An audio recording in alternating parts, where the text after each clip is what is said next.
vibing with another show. Tell me everybody, can you catch this flow? We're breaking down mental glass ceilings, so you know who we win. Tony Dixon and Friends. They tell me that the sky's the limit. Your purpose calling you, baby, you make the difference. Take charge, do you know who you win? Tony Dixon and Friends. Who we win? Tony Dixon and Friends. Yeah, yeah. Tony Dixon and Friends.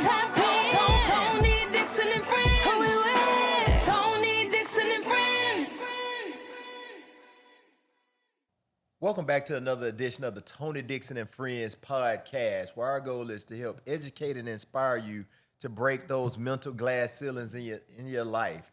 My name is Eric McCalpine, and I'm here with my big brother, Mr. Kecalf Bailey. K-Beezy. What's up, E? Good to see you, brother. Good to see you too, man. Yeah. How's life been lifing? Man, pretty good, man. No complaints. That's what's up, man. And I'm also here with the new published author of the book Beyond the Glass, Mr. Tony Dixon. Yes, sir. TD, what's going on, What's man? going on, E? What's going on, man? Listen, before we go on any further, I want to let everybody know to check out my man's book, Beyond the Glass. So, TD, I don't know where they've been living at, but if they have not got it, where can they get a copy of your book, Beyond the Glass? Hey, you can always go to Amazon, check it out, type in Tony Dixon. You can find it there, Beyond the Glass, or just go to my personal website, TonyDixon.com.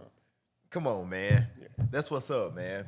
Hey, I think we've been getting a lot of good feedback and a lot of support about the podcast and the things that we've been doing. First off, I would like to take a moment to give a huge shout out to Cornerstone Full Gospel Baptist Church in Tuscaloosa, Alabama, under the leadership of Pastor Freddie Washington.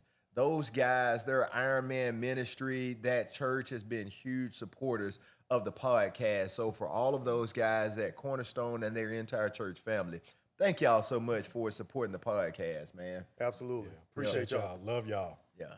Hey, so Tony, I think we've been having some evolutions of the podcast. And with the podcast, we've had conversations and we've been getting a lot of feedback. But I think that it hit your spirit to start a movement. Mm-hmm. And you've been on this on a crusade for a movement. And I think you call it the alignment experience. That's right. Tell us about the alignment experience. Yeah, so the alignment experience, if those of you that's read the book, you kind of know in the book that I talk about 6 defining moments in the book that made me who I was. But I give you a framework to work with, and that framework is the 3 A's. And the 3 A's are awareness, acceptance, and alignment. So what this alignment experience is about is really now taking people through that experience through a series, in this case, a conference, our meeting, and taking the audience through that framework of awareness, of acceptance, and alignment. And that came to me quite candidly. It came to me while I was on vacation with my wife. All right. And was awakened in the middle of the night, man. And I promise you, I was wrestling and could not get back to sleep. And I prayed hard and was like, Lord, what are you trying to tell me? And I surrendered to the Spirit. And in that, I spent this is no lie, on vacation, 2:30 in the morning. I spent the next 5.5 to 6 hours just writing, reflecting, listening on the computer, and mapped out this whole process, this whole experience. And where it landed was the alignment experience, to the point where I even submitted it to be trademarked. Come on, man. Yes, sir. This is serious. Yes, sir. So when you talk about the alignment experience, I think we can go back and reflect from the podcast, and we've all had our experience where we've been developed, right? Just sitting here on the couch, sitting in the studio, deciding to open up about our situations, our scenarios, and being intentional with conversations. Because now we go out and talk to other folks, and people are giving us feedback about how our conversations have changed their lives and how the things have happened have impacted them. And I think Kecalf and I always are having conversations about, just listening to feedback and the difference that we can have, that we can admit that we've had in ourselves, right, Kecalf? Yeah, absolutely. You know? So when you talk about the alignment experience, what's the framework with the alignment experience? Yeah, so in the book I talk about, and that's why the book is so important for this process, or honestly, what helped us get to the point of having a podcast and now having this alignment experience. Before you can move to acceptance and be aligned, you have to be aware, right? You cannot change what you're not willing to accept in terms of being aware, and that awareness could be a blind spot. It could be a scenario where you've had people, friends, family, co-workers, spiritual mentors telling you something that they see in you, and you just are not aware of it. Some of it you might be aware of, but you're just not dealing with it, right? Mm-hmm. So before you can do anything in the framework, you have to make sure that you're aware and become aware. Yeah. Right, because you cannot get to the point of acceptance if you're not aware. Yeah. So I think we've all gone through, I would call it discipleship with the three of us, and we've had other guys, other men that have been on this journey with us. Mm-hmm. And I think, ironically, Kecalf is wearing a shirt today that talks about awareness, and Kecalf has his experience with awareness. As well as acceptance and alignment. But Kecalf, talk about, the importance to our audience about awareness. Yeah, no, appreciate that, man. Well, first I want to go back to the book, Beyond the Glass, because Tony mentioned the framework of the 3 A's. And I just want to talk about how powerful frameworks are, because it really gives yourself something to anchor to. It gives you a process to navigate through things. And so when you have that roadmap, you have a better chance of achieving the results that you're looking for. And so the framework of the 3 A's and really diving into to awareness, Tony mentioned some people may have blind spots, all right? From my experience, when I dive into awareness and in this framework of the 3 A's, I would say for me, it showed up as a false awareness. I thought I knew, but I eventually realized, I thought I had it figured out, but I don't, right? And so kind of the journey that I want to talk to you about is back in 2021, I thought life was great. All right. I got a beautiful wife with the biggest heart in the world, 2 amazing kids. Anywhere we go, man, I get compliments on my kids on just how intelligent they are, how well behaved they are. Supportive church family during that time period. And I had just lost my job of 20 years. Wow. Okay. Life was great. I see the look on your face right there, because you're like, all right, Kecalf, how are you saying that life is great when you just lost your job of 20 years? Yeah. Right? But that tells you at that time exactly where I was, this false sense of awareness. I had told myself at that time, because I had had success in football, I had ascended in corporate America really, really quickly, ultimately in leadership, leading 80 sales professionals across states in the southeastern United States. So in my mind, I got this plan figured out. Hey, I'm going to take this severance, which was generous, all right, about a year's salary that was going to be paid out in a lump sum, all right? So with that, I'm like, hey, man, I'm going to take this time. I'm going to chill for 6 months. I'm going to vacation with the family. I'm going to play Mr. Mom, pick the kids up from school. Everything's going to be great. So in that first 6 months, I was well rested, physically felt great. But around that 3-month time frame, things mentally for me started to unravel. And I didn't know what to call that. Because I was sitting in a space at that time with, I'm enjoying the freedom of not having to go to work.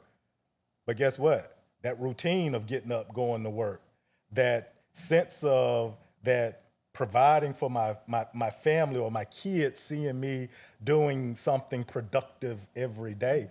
And now I'm in an unfamiliar space that started to weigh on me. Now you fast forward to 6 months in, and I'm going out to interview for jobs.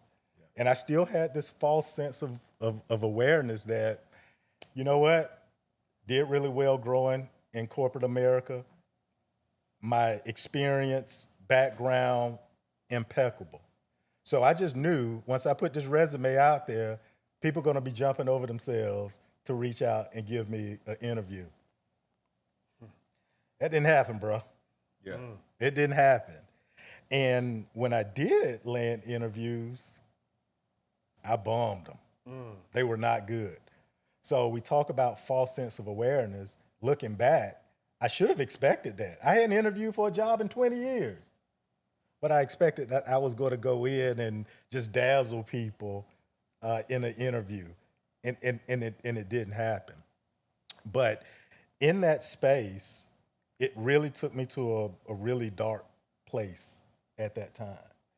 And I did all that I knew to do at that point in time, and that was to go to God. And when I went to God, I asked him one simple question. I said, God, what is the source of emptiness that I'm feeling right now?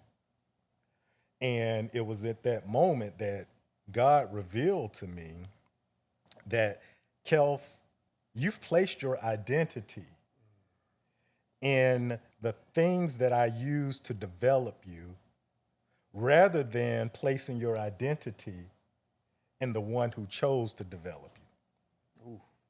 So that one really hit me like a ton of bricks at that point in time, because I'm like, okay, man, I've been doing this thing all wrong. I've been focused on the wrong things in that space. And so when you talk about awareness just truly being revealed, and that process for me moving from false awareness to realizing that I'm unaware at all, and then now God revealing to me true awareness of what my blind spot was or what I needed to focus on, and that was focusing on him rather than all of these things, because the position never defined me. The salary didn't define me, but that's what I was looking to.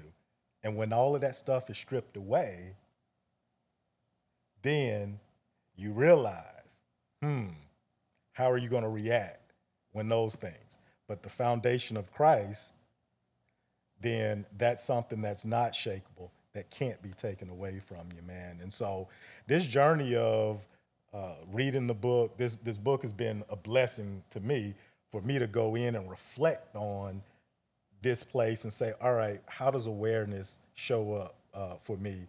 And so that's the piece that I wanted to share in that space. So, man, that's a powerful story to just hear that journey, because when I'm hearing you say, you were, I guess, your blind spots, you were so used to being successful. You were so used to winning. Like I told you, hey, Big Brother looked up to you ever since 1995 at Central High School. You were parade All-American, running a 4.2. That's all I know is the success of Kecalf Bailey. Yeah. And when you always have those applause coming your way, and what happens when the applause stops, the job is taken away, you got to refocus. Yeah. That's a powerful story. And I know somebody else out there is dealing with that. I hear you talk about that for your career, but I can also imagine that somebody else may be dealing with false awareness from their relationships, because you've been chasing a target for so long. You were chasing the job, the salary, whatever it was, and now all of a sudden it gets taken away from you. What happens when your family gets taken away from you? Your husband, your wife gets taken away from you. Your kids get taken away from you because of something that you've either done or not done, and you're not aware of that. It's strong, man. That's strong. But Tony, I know you said that you wrote the book, and awareness was something that you were aware of, but you never knew how to lean into it. So tell us about the reason you wrote that part in the book. Yeah, I think the reason I wrote that part in the book is when I actually started doing the work, when I, was in therapy, when I had the executive coach, and when I started reflecting, what I realized, and it's funny you talked about the empty space, because I was really trying to understand before we even got to the book being drafted, like, why was I feeling unfulfilled, right? Like, I mean, come on, I'd be crazy to not look at my resume and say, this is someone that, wow, he has to feel a certain type of way and be proud of what he's accomplished. First generation college student from Reform, Alabama, went to University of Alabama, got drafted by Dallas Cowboys, started for Dallas Cowboys. Now in corporate America, similar to you, I ascended. I was started with the company I'm with still in 2009. I was in executive levels by 2013. Like, that doesn't happen to a lot of people, but I was chosen, went through a DESNIT program and made it, and still was doing things out in the community, representing Dallas Cowboys and some others, and started a foundation, got an LLC. All these things, all these moments, married, kids, everybody doing well, but I still was unfulfilled. And I really couldn't understand why that was there. And you touched on something that was pretty awesome, man. It's because I was leaning in and quite honestly putting my identity in everything that was in my face.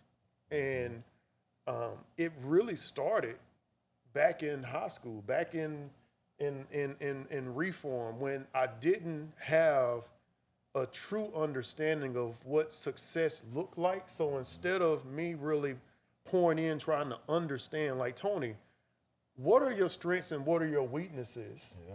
Right? Being aware of those things, what I started doing is being very good at mimicking people, comparing and being like them, because when I saw what I thought was successful, I said, well, oh, they doing it like that. They looking like this, so I need to do this. So it started really in high school that I latched on. And people talk about the football. Before I was in football, I was in marching band, bro.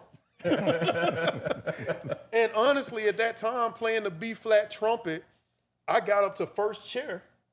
In high school, was marching like 9th grade year. I was first chair. I was doing co-solos or solos in the band, right? So at that point, guess what Tony was thinking about? I was thinking about a band scholarship, not a football scholarship, because that was the closest thing to success that I saw. And then when football came around and I started doing good, and I was like, oh, right? And now I latched on to that. Then I get to NFL at Dallas Cowboys. The main thing that I did not want to identify with was being just an athlete. Yeah. I never wanted to have the stigma of being just an athlete. But after 2 or 3 years in the NFL, guess what Tony Dixon was becoming? Just an athlete. So when my years was over, that last year I walked away, I had an identity crisis, because I had never took time to become aware of who was truly Tony Dixon. At the root and the core of it, who was Tony Dixon? Like, I never put in work to really understand, like, in the essence, what was I created to be, right? And because, number one, I wasn't vulnerable enough with people to talk about what I was going through to allow them to pour into me in terms of what they see in me. And I wasn't taking the time to really pour into myself to understand, what are you truly good at? I was okay with being mediocre in some things as long as it was getting me a good score. Yeah. Right? And I was putting scores on the board. And I honestly, I don't talk about this in the book, but I honestly did not have a person in a management leadership role tell me what they saw in me until about 3 years ago. Wow. About 3 years ago was the first time a leader told me, you know what, Tony, here's what I think you're good at. Because before that, and before going through these steps, all I did was latched on to what I thought people thought I was good at, because I was unaware of myself. Yeah. Right? So that's why I wrote it in there. And that's why when I say for 40 years, I was aware of who I was. 40 years, I was aware of who I was on what I would put on my resume. Right? But I was not aware of who I was in the core essence of who Tony Dixon is and who I was purposed to be. Yeah. When you think about the awareness, hearing both of your stories and just hearing some of the conversations that we had as we were going through our discipleships, awareness can be positive and it can be negative. You just mentioned that someone at your company saw more in you that you weren't aware of. But there could also be someone that could be having some blind spots that's negatively impacting their family. You could be mean. You know, you could be going into isolation. You can be snappy. You can, be drinking too much, smoking too much, spending too much money, and you're not aware of that. But there can also be other callings that you may have in your life as well. I wasn't aware. When you think about how when we come to the podcast studio, two people I always have with me at some point, one or the other, either my daughter or my dad. I would always take my daughter with me because I travel for work. So when I come back home, I take my daughter with me to get her away from my wife, to give my wife a break. To just let my wife have some free time, let her, detox or whatever. And I take my dad with me because, that's a chance. He's always been with me. He's always poured into me. And I always just want to spend time with him, as a man, and just spend time with your folks. But several people have told me as we've been going through this process, how those relationships that I have with my daughter and with my dad have impacted them. Something that I'm doing as a simple, act of my day-to-day business, I was not aware of the impact and the ministry that was to somebody else. And to hear, how people have received that. And I think all of our stories are very unique on being aware or not being aware. And I know somebody else is out there dealing with some awareness. Is there something that you're thinking about or not thinking about? Or is there somebody that sees something in you or don't see in you? Like, you go back to the reason we're here on the couch. I don't think we were aware of the journey that Kecalf was going on personally with his spirituality and how this had brought things out in him. We weren't aware of that. I got a question for you. When you think about awareness, are we ever taking in consideration with our awareness or the lack thereof, how it impacts the people that are around us? I think that's a good question.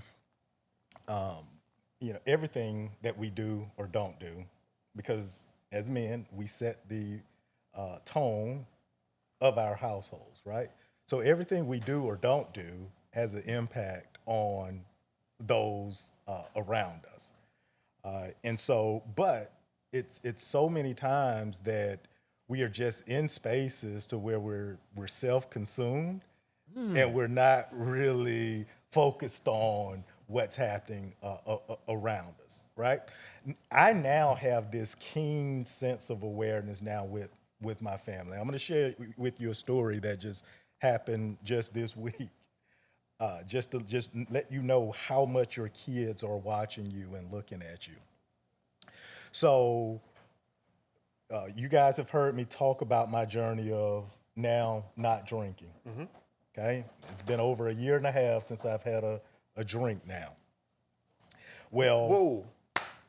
That's a I'm not gonna let that pass, bro. you gotta celebrate that. Let me put a pin in that and appreciate that moment. Yes. That's Yes, sir. major, man. Yeah. I mean, first of all, he wasn't an alcoholic. Let's be very clear. Yes. Right? He was not an alcoholic, but he did consume from time to time. But that's major, brother. Appreciate you, Especially boss. in sales. Yeah. Yes. Because it is in our face.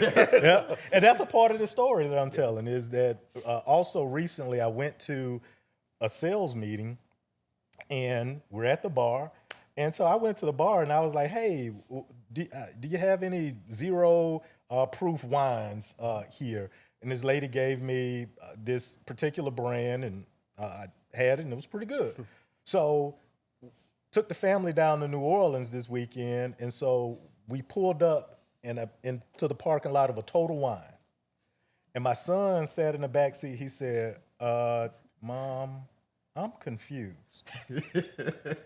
And she was like, what? And he didn't want to say it. He was just like, I'm confused.